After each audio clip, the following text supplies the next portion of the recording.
Salut à tous, une nouvelle vidéo pour vous expliquer comment réinitialiser les mots de passe d'un utilisateur perdu ou vous avez oublié.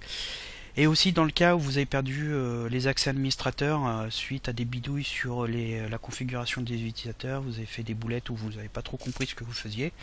Et vous avez perdu les accès administrateurs et donc du coup vous êtes bloqué, vous ne pouvez plus rien faire sur votre Windows puisque tout ce qui demande des accès administrateurs, vous n'y avez plus droit. Alors dans un premier temps, pour se dépatouiller de ces cas, clairement il faut un second ordinateur, tout simplement parce que votre Windows vous ne pouvez plus rien faire avec, et donc il va falloir créer une clé USB en mettant un outil, enfin un système embarqué, un système d'exploitation embarqué qui comprend des outils de réparation et qui vont vous permettre de modifier la configuration des utilisateurs pour vous redonner les droits ou réinitialiser le mot de passe. Donc pour ça il vous faut un autre ordinateur, donc soit chez vous, soit au boulot ou un pote, n'importe quelle version de Windows, enfin relativement récente, de préférence au moins Windows 7, 8 et 10. Et on va créer une clé USB pour pouvoir démarrer ensuite l'ordinateur qui est planté dessus. Donc sur le site il y a un CD Live Malécal, donc qui est ce type de CD live qui permettent de démarrer l'ordinateur et qui embarque pas mal d'outils de réparation, vous allez voir.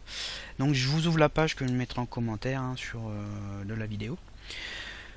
Donc ça c'est la page qu'on peut avoir au démarrage selon la version, qui permet de choisir différentes options, donc de démarrer sur le Windows embarqué ou alors de faire des mêmes tests et autres choses. Et ça c'est les fond d'écran et donc bureau de ce Windows embarqué.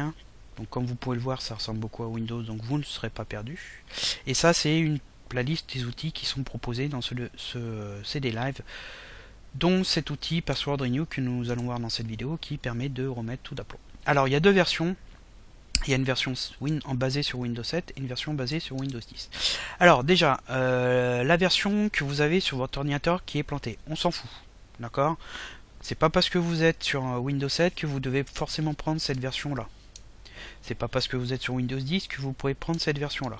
Vous devez prendre celle-là. En fait, si vous êtes en Windows 7, on peut très bien démarrer sur le CD Live Windows 10. En fait, les deux différences, c'est juste que il gère pas le même type de BIOS. En fait, cette version-là gère les anciens BIOS, donc ces ordinateurs qui ont un peu plus de 3 ans.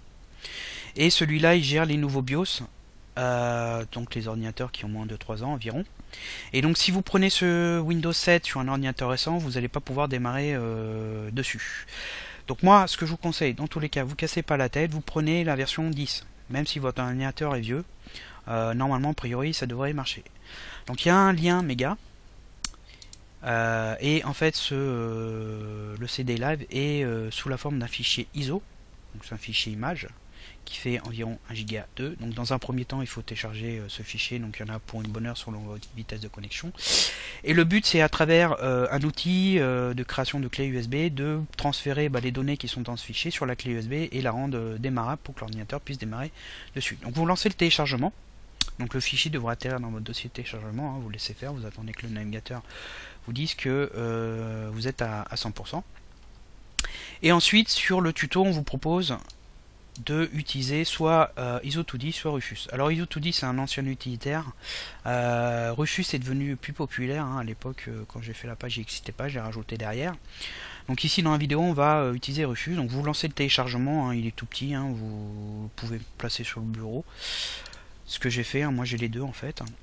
Et on va lancer Rufus. Et vous allez voir déjà que Rufus demande les accès administrateurs, donc vous ne pouvez pas le faire depuis votre ordi si vous avez paumé les accès administrateurs. Et en haut, il vous met votre clé USB. Donc il faut une clé USB de 2 Go minimum, puisque le fichier ISO fait un 2. Quand vous allez créer votre clé USB, ça va la formater. Donc s'il y a des données dessus importantes, vous les mettez ailleurs, vous les copiez sur un disque dur. Ça c'est impératif. Et une fois que vous avez donc le fichier ISO qui a fini de télécharger, vous lancez Rufus. Ici vous allez dans sélection et le but c'est d'aller chercher le fichier ISO sur le disque. Donc moi il est sur le bureau, vous il y a des chances qu'il soit dans votre dossier de téléchargement ici, dans les favoris. Donc vous cliquez dessus et une fois que vous avez votre fichier, vous double-cliquez dessus, il le charge. Ensuite, on a le type de partition. Pour les ordinateurs qui ont moins de 3 ans, vous laissez GPT. la partie qui est là, vous y touchez pas. Et si votre ordinateur a plus de 3 ans, vous mettez MBR. Donc là, bon, faut savoir lequel c'est pas forcément simple parce que c'est des trucs techniques, donc il va falloir tâtonner, vous essayez soit GPT si vous pensez que votre ordinateur est assez récent, et si la clé n'arrive pas à démarrer, vous essayerez de la refaire en faisant MBR. Toute la partie en dessous, vous n'y touchez pas. Vous cliquez sur démarrer, il va vous dire que ça va, d'ailleurs il le met en dessous, ça va détruire les données qui sont sur la clé. C'est pour ça que je vous ai dit de sauvegarder avant ce qui est dedans, hein, s'il y a des trucs importants. Et après la copie se fait, il y en a pour une bonne dizaine de minutes, parce que 1 Giga 2 c'est long à transférer. Après ça dépend bien sûr de la puissance de votre ordinateur.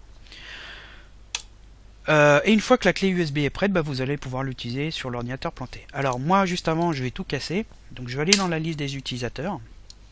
Donc comme vous pouvez le voir, on en a deux. On en a un qui s'appelle utilisateur, donc c'est pas très original, mais voilà. Et on a l'autre qui est sur lequel je suis, qui est administrateur. Moi, je vais le passer en user standard. Et donc du coup, on n'aura plus d'utilisateur administrateur. Donc là, il me demande de me déconnecter. Je fais oui, je vais me reloguer, me réidentifier. Et donc du coup, je ne serai plus administrateur et je ne vais, vous allez voir, essayer de réaccéder à la liste des utilisateurs qui normalement nécessite des accès administrateurs, et quand je ne suis plus, je ne vais pas pouvoir l'ouvrir. Tout simplement, là il y a le contrôle des comptes qui se lance. Si on avait eu un autre compte administrateur, on aurait pu s'identifier dessus en mettant son mot de passe. Mais là j'en ai pas, donc je ne peux plus rien faire et je suis bloqué. Et donc du coup, vous ne pouvez plus accéder à l'administration des utilisateurs pour vous remettre administrateur, et c'est le serpent qui se mord à la queue. Et donc de ce fait, vous êtes obligé de passer par cette clé USB pour rétablir tout ça. Donc on va redémarrer l'ordi. Donc le principe c'est d'appuyer sur une touche qui est différente d'un constructeur à l'autre. Donc je vous mettrai un lien dans le commentaire de la vidéo avec la liste, quelques listes des touches selon les constructeurs. Le but c'est de pouvoir ouvrir le menu de démarrage qui vous permet de choisir sur quel périphérique démarrer. Sachant que par défaut il prend Windows Boot Manager parce qu'il est le premier de la liste. On a la possibilité de démarrer sur un CD-ROM. Si vous avez fait, vous avez mis le CD live sur CD-ROM au lieu de clé USB, ce qui est possible d'ailleurs, ou USB device, USB key, ou clé, enfin ce sera en anglais, ce qui vous permet de démarrer sur la clé USB, ce qu'on va faire là. Et du coup le système embarqué sur la clé USB, l'ordinateur démarre dessus, ce qui va nous permettre ensuite d'avoir notre Windows embarqué et de lancer les outils de réparation. Donc comme c'est de l'USB, c'est pas forcément super rapide, ça prend un peu de temps. Donc on va le laisser démarrer, le fond d'écran va arriver petit à petit avec les utilitaires.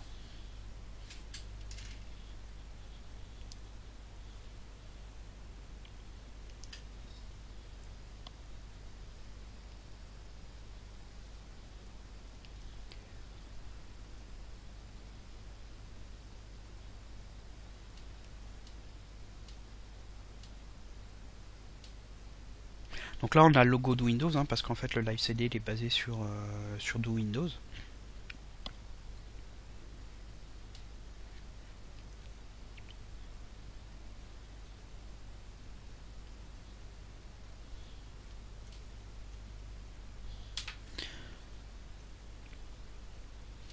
Et donc là on a la souris qui arrive et on va bientôt avoir le fond d'écran qui va arriver sous peu.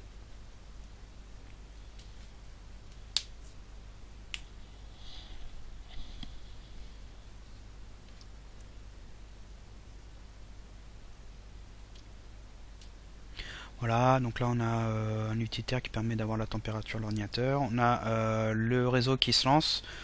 Donc éventuellement, si les pilotes de vos cartes Wi-Fi ou Ethernet sont pris en compte, vous pouvez avoir Internet, ce qui peut être pas mal. Et nous, on va aller dans le menu démarrer.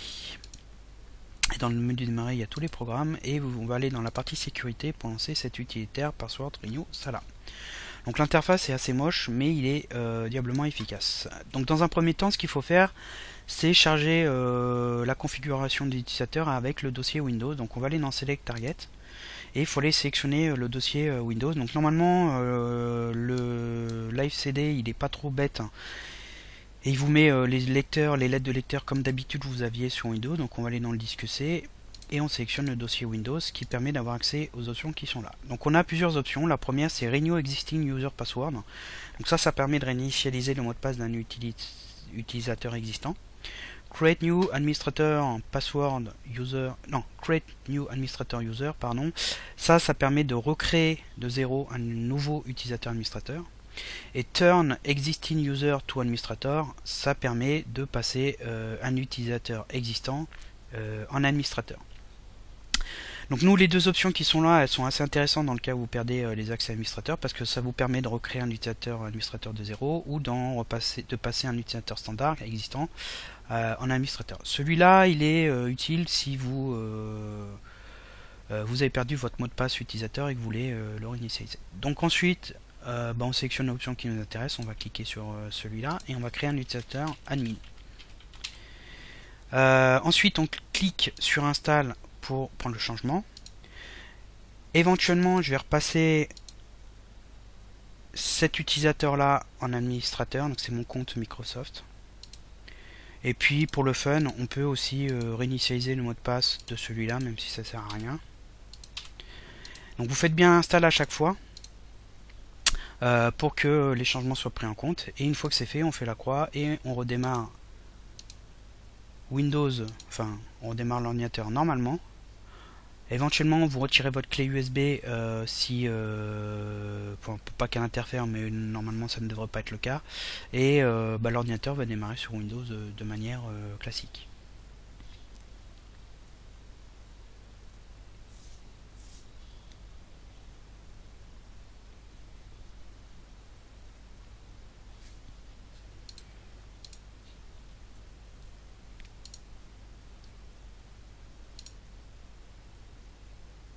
Voilà, donc déjà là, on voit qu'on a notre utilisateur admin et probablement que le mot de passe sur l'utilisateur utilisateur a été changé. Alors je vais pas me loguer sur l'utilisateur admin parce qu'il va me faire la préparation de la session, ça va mettre 3 plombes. Je vous fais grâce de ça. On va aller sur celui-là qui normalement a récupéré les accès administrateurs. On va tout simplement lancer NetPLWiz. Et on voit que on a accès, il n'y a pas de souci. Et on voit que les deux sont bien administrateurs. Donc comme vous pouvez le voir, le programme qui permet de réinitialiser le mot de passe ou redonner accès, il est assez simple. Bon, il est en anglais, mais il est relativement simple. En fait, la grosse difficulté, c'est d'arriver à démarrer sur la clé USB. Parce que notamment les netbooks, souvent c'est assez catastrophique de ce côté-là. Mais une fois que vous avez réussi, le tour est joué, enfin le plus dur est fait, et normalement vous devriez n'avoir aucune difficulté pour pouvoir réinitialiser les mots de passe ou redonner accès administrateur. Alors, à la fin de cette vidéo, je vais vous mettre un lien vers une autre vidéo qui consiste à utiliser un utilitaire, cette fois-ci sur Ubuntu. Donc ça aussi, ça permet de créer un live CD sur Ubuntu. L'avantage c'est que comme c'est d'Ubuntu, il y a des chances que ça marche mieux, notamment sur les netbooks. Et c'est aussi très utile si vous êtes en dual boot, parce que à partir de votre Ubuntu, vous allez pouvoir remettre les droits administrateurs sur Windows et vous ne serez donc pas obligé de passer par un live CD. Dernière petite chose aussi, en commentaire de la vidéo, je vous mettrai un lien vers une autre méthode qui est basée sur les CD de récupération ou d'installation de Windows. C'est un gros bidouillage, mais qui est beaucoup plus complexe parce qu'il y a des commandes à taper.